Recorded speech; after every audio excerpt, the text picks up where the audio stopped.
तो ये तस्वीरें हैं उत्तर प्रदेश के विधान परिषद की, जहां पर मुख्यमंत्री योगी आदित्यनाथ, डिप्टी सीएम ब्रजेश पाठक और डिप्टी सीएम केशव प्रसाद मौर्य साथ में नजर आ रहे हैं।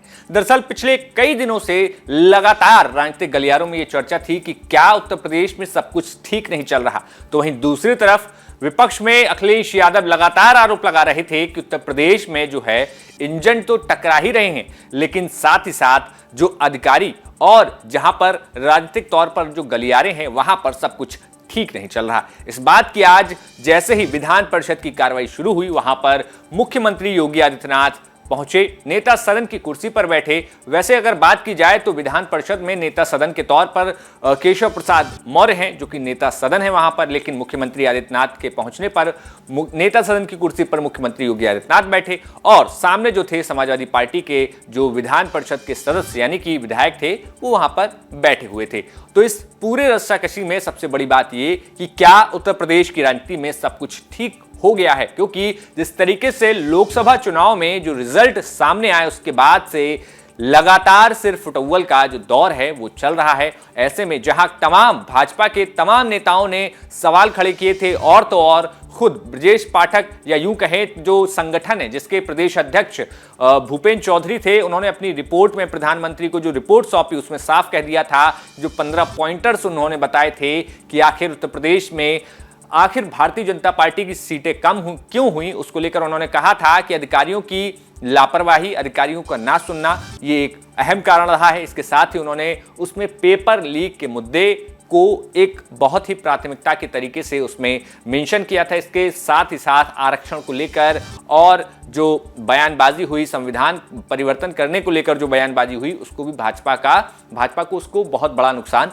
यहां पर उठाने को देखने को मिला था। लेकिन लगातार दिल्ली और लखनऊ के रस्साकशी के बाद, जहां पर लगातार नेताओं का दिल्ली जाना हो रहा था, लगातार नेताओं को दिल्ली बुलाया जा रहा था, चाहे डिप्टी सीएम हो, चाहे प्रदेश अध्यक्ष हो, खुद मुख्यमंत्री भी मुख्यमंत्री परिषद की बैठक में शामिल होने के लिए पहुंचे। इस पूरी कयासबाजी में एक भी वक्त जो है वो तलवारें जो है खिंची हुई नजर आ रही थी, लेकिन अब सब कुछ ऐसा लग रहा है कि राजनीतिक गलियारों में सब कुछ स्थिर दिखाई दे रहा है। और यहां पर ये जो स्थिरता है वो कितने दिनों तक रहती है, क्या भारतीय जनता पार्टी में तमाम नेताओं की नाराजगी सबको मैनेज कर लिया गया है, या फिर अभी कुछ और यहां पर परिवर्तन, या यूं कहें तो सांगठनिक तौर पर जो बात कही जा रही थी कि केशव प्रसाद मौर्य ने कहा था कि प्रदेश में सरकार से बड़ा संगठन है, जबकि जो मुख्यमंत्री योगी आदित्यनाथ थे उन्होंने अपने भाषण में खुद कहा था कि हमें अहंकार से ऊपर उठना चाहिए, हमें अहंकार नहीं लाना चाहिए। ये तमाम बातें मुख्यमंत्री योगी आदित्यनाथ ने भी कही थी। ऐसे में उत्तर प्रदेश की राजनीति में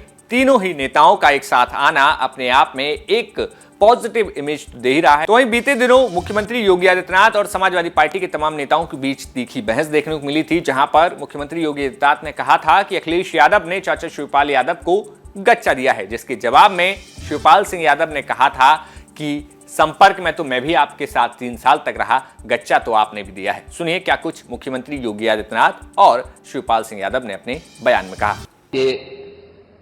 चयन के लिए मैं आपको बधाई देता हूं। ठीक है, अलग विषय है कि आपने हमें गच्चा नहीं मिला है।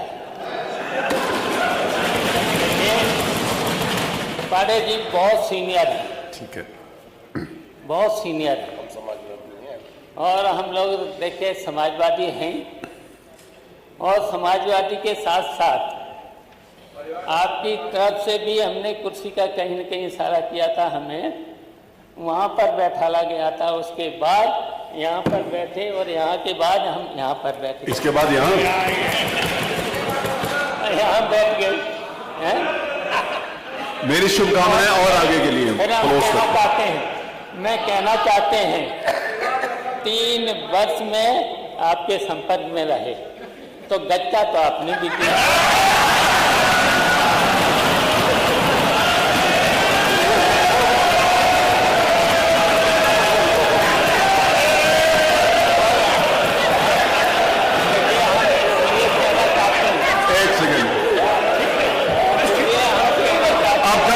आदत हो जानी चाहिए।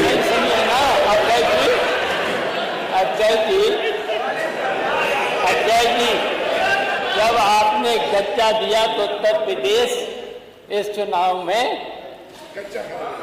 पीछे रह गया। बहुत पीछे चला गया, समाजवादी पार्टी आगे हो गई। और फिर अब देख लेना